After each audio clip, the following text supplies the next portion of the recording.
रामायण। मैं काल हूं। उधर अयोध्या के राजमहल में कैकेयी की कुटिल चाल सुनकर भरत सन्न थे और इधर वन में महर्षि वाल्मीकि से आशीर्वाद देकर श्री राम, लक्ष्मण और सीता के साथ चित्रकूट पहुंच गए थे। उन्होंने चित्रकूट की मनोरम छवि देखी। चित्रकूट का सुरम्य वातावरण उन्हें बड़ा ही मनोरम लगा और तब श्री राम ने विचार किया कि इसी वातावरण में वो अपने वनवास की अवधि पूरी करेंगे। अपने ये विचार उन्होंने जानकी और लक्ष्मण को बताए। वैदेही, अयोध्या छोड़ते हुए हमें लगा था कि वनवास बहुत ही कष्ट देने वाला होगा और ये विचार हमें दुखी कर रहा था कि आपको कितनी पीड़ा होगी यहाँ। पर चित्रकूट के इस क्षेत्र में हमें जो सुख मिला है उससे हमें लग रहा है कि हम वनवास की अवधि यहीं पूरी करें। हाँ स्वामी, ऐसे सुंदर पर्वत, पेड़ पौधे, नदी, झरने और पंछियों का कलरव भला हमें और कहाँ मिल सकता है। लक्ष्मण, तुम चुप क्यों हो? क्या तुम्हें ये प्रदेश अच्छा नहीं लगा? सच कहूं तो भैया, यहां रहते हुए मैं तो अयोध्या छोड़ने का दुख भूल ही गया हूं। कैसा मधुर वातावरण है यहाँ का। मेरा वश चले तो मैं यहीं सारा जीवन बिता दूं। और सीते, तुम्हें अयोध्या की याद तो नहीं आती? मुझे अयोध्या की तो नहीं, पर माता कौशल्या की याद अवश्य आती है स्वामी। ये जानकर आपको अच्छा तो नहीं लगेगा, पर कभी कभी मैं अपने आंसुओं को रोक नहीं पाती। सीते, इतना भावुक होकर हम वन में नहीं रह सकते। और फिर अयोध्या में मां कौशल्या कोई अकेली तो नहीं है ना? विदा होते समय उनकी आंखों में जो दुख देखा है उसे मैं कभी नहीं भूल सकती स्वामी। सबके होते हुए भी वो कितनी असहाय लग रही थी, जैसे हम नहीं वो वन में अकेली भटक रही हो। आपके ये आंसू हमें दुर्बल बना रहे हैं भाभी। आपसे विनती है कि आप माता कौशल्या की चिंता छोड़ दें। विश्वास कीजिए, उन्हें वहां कोई कष्ट नहीं होगा। इस सब से मां कौशल्या पर क्या बीतेगी? तुमने इतना भी नहीं सोचा मां? यह भी नहीं सोचा कि भैया, भाभी और लक्ष्मण के बन जाने के बाद वो कैसे जीवित रहेंगी? अब चुप क्यों हो मां? कोई उत्तर है तुम्हारे पास? मैं जानता हूं कि तुम कोई उत्तर नहीं दोगी, पर ध्यान से सुन लो मां। भैया राम के सिवा इस अयोध्या का और कोई स्वामी नहीं हो सकता। अयोध्या की सत्ता का भार उठाने की शक्ति भैया राम को छोड़कर किसी में नहीं है। और यदि मुझ में यह शक्ति होती भी ना, तो भी मैं उसे भैया के चरणों में अर्पित कर देता। यदि तुमने अब तक इस सच को नहीं समझा मां, तो सुन लो। मैं अयोध्यापति महाराज दशरथ का पुत्र प्रण करता हूं कि मैं श्री रामचंद्र को वन से वापस लेकर ही आऊंगा और अयोध्या में उनका सेवक बनकर रहूंगा। रुको पुत्र, भरत, ठहरो। अपनी मां को ऐसे छोड़कर मत जाओ पुत्र, ऐसे मत जाओ। मां के नाम पर तुम कलंक हो। तुमने 9 महीने तक मुझे गर्भ में रखा, फिर भी मुझे समझ नहीं सकी। क्या तुम्हें मां कहलाने का कोई अधिकार है? है कोई अधिकार?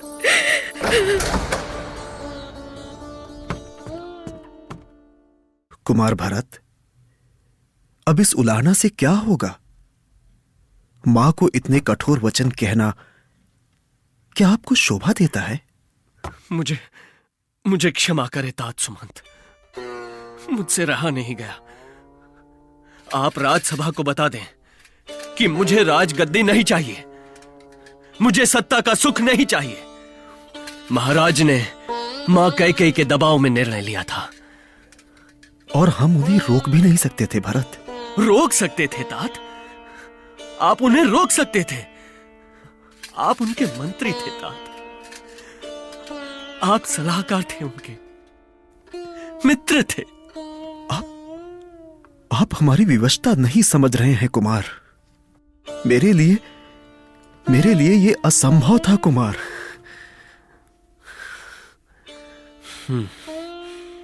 ठीक है, आप मुझे भैया राम के पास पहुंचाने का प्रबंध कीजिए। मैं इस असंभव को संभव करके दिखाता हूं। जाइए, शीघ्रता कीजिए, हम अभी वन के लिए निकलेंगे। महामंत्री सुमंत कुमार भरत के सामने बहुत लज्जित हुए, पर भरत की बात से उनके मन में कहीं आशा की एक लौ सी जग गई थी कि जो काम वो नहीं कर सकते थे वो शायद भरत कर सके। शायद भरत अपने भाई राम को वन से वापस ले आए, और इसी आशा में डूबे हुए वो भरत के प्रस्थान का प्रबंध करने में जुट गए। प्रस्थान के पूर्व भरत कौशल्या और सुमित्रा के पैर छूने के बाद महाराज दशरथ की दाह संस्कार भूमि पर गए और वहां की मिट्टी अपने माथे पर लगाते हुए फूट पड़े। पिताश्री, पिताश्री, मुझे अकेला छोड़कर कहां चले गए आप? क्यों अनाथ कर दिया मुझे? भैया राम को वन में भेजकर स्वयं स्वर्ग सिधार गए। अपने भरत के लिए आपने कुछ भी नहीं सोचा पिताश्री। अब अयोध्या में कौन रहेगा? कौन रहेगा? अयोध्या विधवा हो गई है पिताश्री। देखिए, देखिए, देखिए पिताश्री, चारों ओर देखिए। आपकी अयोध्या विधवा हो गई है। उसके माथे का सिंदूर बुझ चुका है पिताश्री। कुमार भरत, गुरुदेव, तुम्हारा दुख मुझसे देखा नहीं जाता भरत। पर अब न तो महाराज स्वर्ग से लौटेंगे और न ही राम वन से वापस आएंगे। इसीलिए तुम अयोध्या की गद्दी स्वीकार करो और अपनी प्रजा का पालन करो। क्षमा करें गुरुदेव, मुझे क्षमा करें, पर यह असंभव है। मैं जीते जी अयोध्या के राज सिंहासन पर नहीं बैठ सकता। मैं भैया राम को वापस लेने जा रहा हूं, और मैं ये भी जानता हूं कि भैया राम हमारा निवेदन कभी नहीं ठुकराएंगे। मैं तुम्हें भी जानता हूं भरत, और राम को भी। राम ने जो निर्णय ले लिया है वो उससे कभी पीछे नहीं हटेंगे। इसलिए उन्हें वापस लाने का प्रयास छोड़ दो और राज सिंहासन की देखरेख करो। दुख में डूबी अयोध्या की प्रजा को तुम्हारे सहारे की आवश्यकता है। गुरुदेव, गुरुदेव, आप मुझे विचलित ना करें गुरुदेव। मेरे विश्वास की रक्षा करें, इसी में अयोध्या की भलाई है। हम सब की भलाई है गुरुदेव। तो ठीक है भरत, जब तुमने ठान ही लिया है तो मेरा आशीर्वाद तुम्हारे साथ है। हम भी साथ चलेंगे कुमार। हम भी अपने राम के पास चलेंगे। हम वापस लाएंगे उन्हें। हाँ हाँ, हम वापस लाएंगे उन्हें। शांत हो जाइए आप सभी। हमारे साथ जो भी चलना चाहे खुशी से चल सकता है। हमें कोई आपत्ति नहीं है। कुमार भरत, आपके साथ गुरुदेव वशिष्ठ, पुरोहित और सेना जा रही है। ये सभी आपकी यात्रा सफल बनाएंगे। कुमार भरत की जय।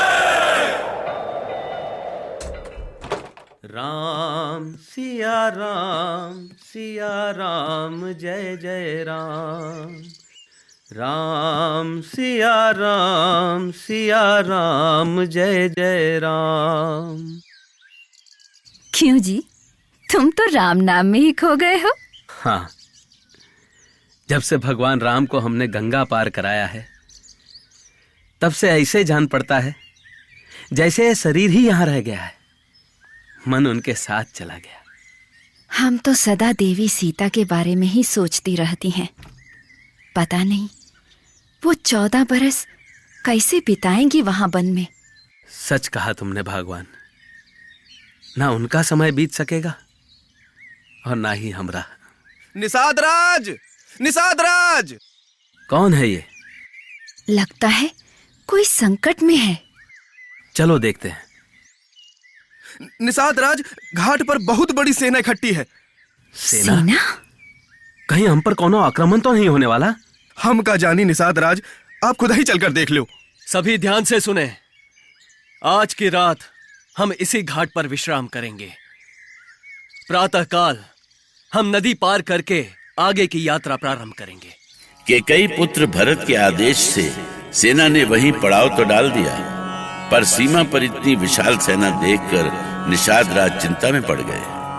उन्हें यह समझने में देर नहीं लगी कि ये सेना अयोध्या की है, पर उन्हें लगा कि हो ना हो भरत श्री राम पर आक्रमण करने जा रहे हैं। ऐसा सोचकर वो क्रोध से कांपने लगे और अपनी निषादों की पूरी सेना सहित भरत पर आक्रमण की तैयारी में जुट गए। देख भरत सेना सहित गरजे निषाद राज, जब तक तन में प्राण है, जब तक तन में प्राण है, कोई छू न सके प्रभु आज। रामायण